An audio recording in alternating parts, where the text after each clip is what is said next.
Hi, it's Elaine from Penguin Place Crafts. I did it again, didn't I? Here we go. There. That's better. Okay. It's Friday. And I was going to say the day started out well because I had 8 hours of sleep. But then I decided I was going to make myself some gluten-free waffles for breakfast because I need to go out and run some errands, do some shopping. Let's have a nice breakfast before I go. I look in the pantry. Oh, there's no one-for-one gluten-free flour. There are a number of gluten-free flours in there. There's brown rice flour, there's millet flour, there's almond flour, there's coconut flour. Is that it? So I could have just taken a few tablespoons of this, a few tablespoons of that, a few tablespoons, toss that all together and hoped for the best. But I was like, oh, I have some pineapple. Let's try making the waffles with coconut flour, and then I'll put some pineapple in, and I'll be making like pina colada waffles. They smelled good as they were cooking. I open the waffle iron up. Half of the waffle is on the top, half is on the bottom. Oops. I get a fork to try to pry the waffle on the waffle iron. I'm getting all these little forkfuls. It was just crumbling. I ended up taking the waffle iron and holding it over my plate and scraping out. I had this pile of crumbs on my plate. I just, okay, put syrup on them and ate them with a spoon. So after that, I was like, oh, do I really want to go run errands today if this is the way my day is going? But I did, and the rest of the day went well. Oops. As I realized I don't have one prop. Exit stage left. Okay, there we go. So, I had to go grocery shopping. Did I really have to? Well, I had to go out to pay a bill. And I figured as long as I'm out, I might as well go grocery shopping. I got some fresh salmon for dinner. I made salmon with a balsamic glaze, and my husband said it was the best fish ever. So I got brownie points. And he has been asking for Red Lobster Cheddar Bay biscuits. Red Lobster sells a gluten-free mix for the Cheddar Bay biscuits. You can get the regular Cheddar Bay biscuit mix, but it comes gluten-free too. And they're pretty good. So I said, okay, I got the salmon. We're going to have the Cheddar Bay biscuits. All I have to do is come up with a vegetable. He goes, we haven't had cream corn for a while. So he made up the whole menu tonight.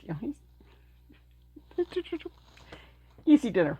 So we have finished with dinner, and I'm going to go play with yarn in a bit. But I just wanted to check in, tell you a few funny stories, and show you some stuff.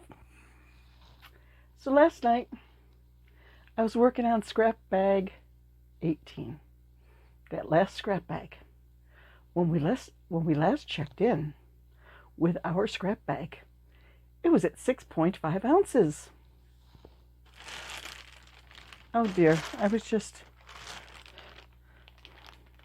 think it's down to 1.6. I was out in the living room and I was adding up the numbers. I tried putting the bag on the scale, but then I couldn't see. It's just a little scale. I couldn't see the numbers. So I put them on all individually, and as I was adding them up, and now I forgot the number. But it was less than 2 ounces. I think it was like 1.6. So it's going down. Where did all the orange yarn from there go? Into a big fluffy axolotl. So squishy. There was a problem. I got up to about here, and I ran out of yarn. And I'm like, oh man, do I have some orange that's close to this? Nope.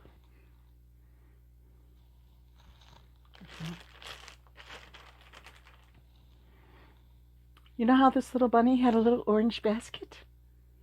he doesn't have a basket anymore because I tore it apart to make this guy. So I need to remake the basket for Mr. Bunny.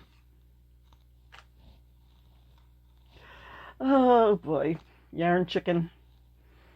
I get caught on yarn chicken a lot. Or another thing that I get caught on is using different weights of worsted weight yarn. Okay, let me take this one off. This is the Dress Up Duck by, it's on Instagram, Crocheted by Elle. So apparently the white yarn that I used was not as heavy as the pink yarn that I used for that flower there. How do I know that? The hat is supposed to like be a hat on the head, but it's way too big.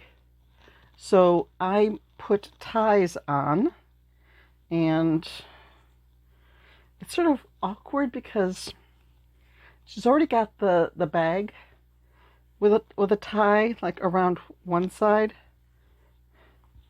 So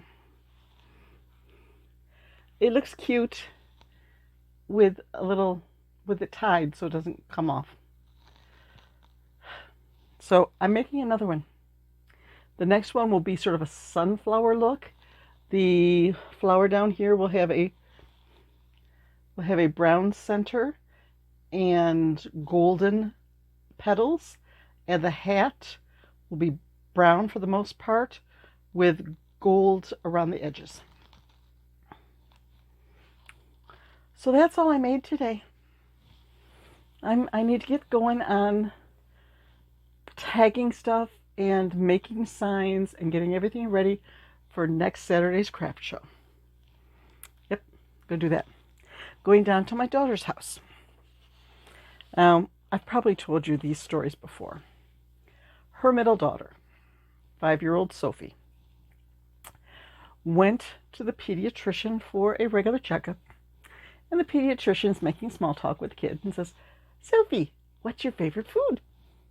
And Sophie says, "Butter." There was a family story about how Sophie asked to be excused from the table to go in to use the bathroom. And she came back out, sort of picked at her dinner a little bit, and then she said, "Oh, I have to go back in and go potty."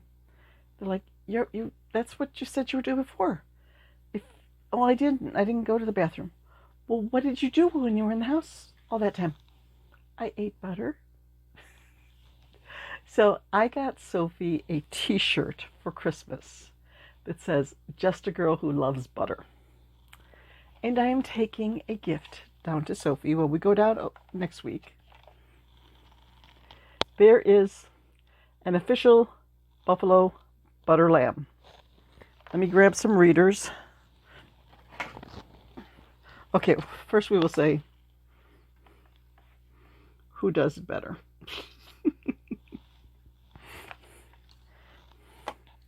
I will grab some readers and I will read you the back of the box. For all those of you who keep saying, "What are butter lambs?" Okay, I do not know how to say this name. If you look up in that corner, that name, my husband is out in the living room, he would be able to tell you like that.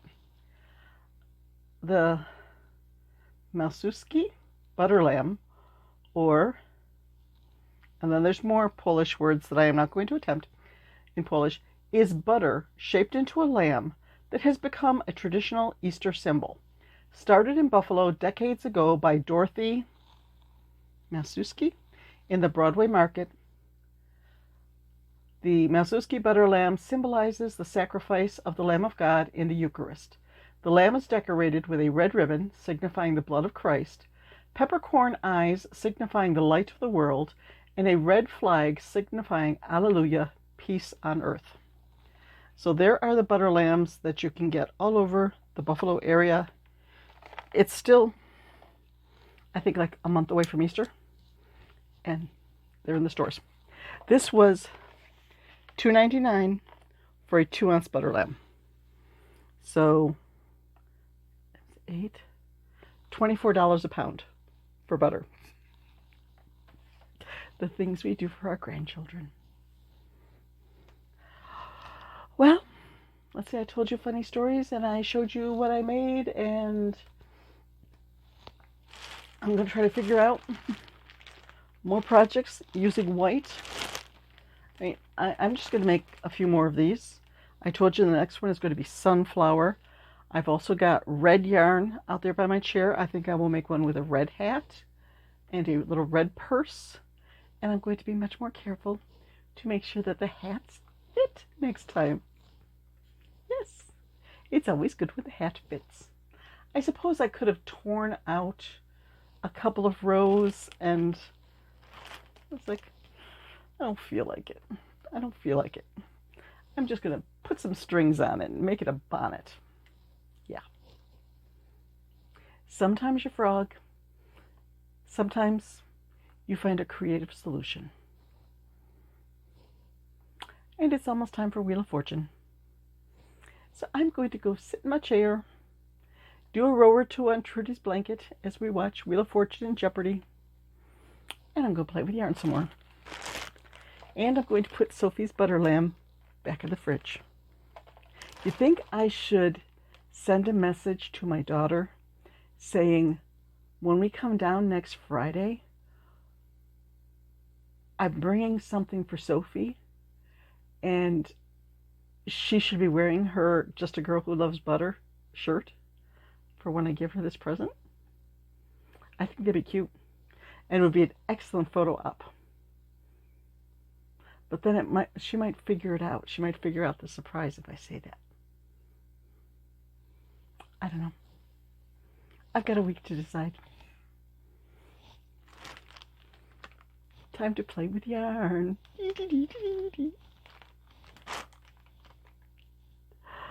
Oh, see what 8 hours sleep does to a person? I'm so glad I did not take a nap today. And I got out and got fresh air when I was shopping. Oh, shopping. My errands took me right by a thrift store, a Goodwill. Okay, let's go ahead and check it out. I don't think I've ever been really successful at finding yarn there. It's hit or miss. Every once in a while they'll have a bag. But I don't know if I've even found any crochet books there. But, if you don't look, you're not going to find them at all, right? So I went in. And one of the workers, as soon as I walked in, she goes, "Hi, honey, how you doing?" "Fine, thank you." Okay, I've been greeted. I was going back through the aisles looking. They had a lot of 3-ring binders. But right now, I need to use the 3-ring binders that I have and get the patterns sorted out. So, not buying any more 3-ring binders until I find out if I need more. And I'm looking, and I found, okay, there was a wall, pegboard wall, stuff hanging. The only yarn that they had was crochet cotton. They had the fine thread, cotton thread, that comes on the little cardboard spools. They had just about every color of it imaginable of that. Nope. I don't use stuff that small. Well, yes, I do, but I don't pay for stuff that small. Probably about 10 years ago, I'll have to look through my Ravelry stash. I think I can figure out when it was from there. A woman from church was helping her sister clean out her house, and she gave me a trunk load of yarn. Bags and boxes. Her trunk was stuffed. Was I driving the SUV at that point? I got the SUV. I don't know if I was driving my SUV or if I was still driving,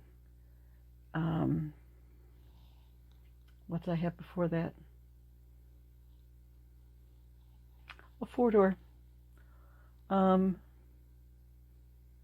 Impala. The Impala. I had two Impalas. The white Impala and the black Impala. And then we got the maroon Kia. Okay. So I don't know if I filled up the trunk of the Impala or if I filled up the back of the Kia, but it was a lot of yarn. And one box was really heavy. It was 20 pounds of crochet cotton. All the little thread. It's little balls and big balls. Just all these different colors. There was blue and purple and yellow and pink and black and white. And I still have maybe 2 pounds of it left. I made dishcloths like crazy. And I would hold 4 strands together to make bottle slings. Okay, here we go.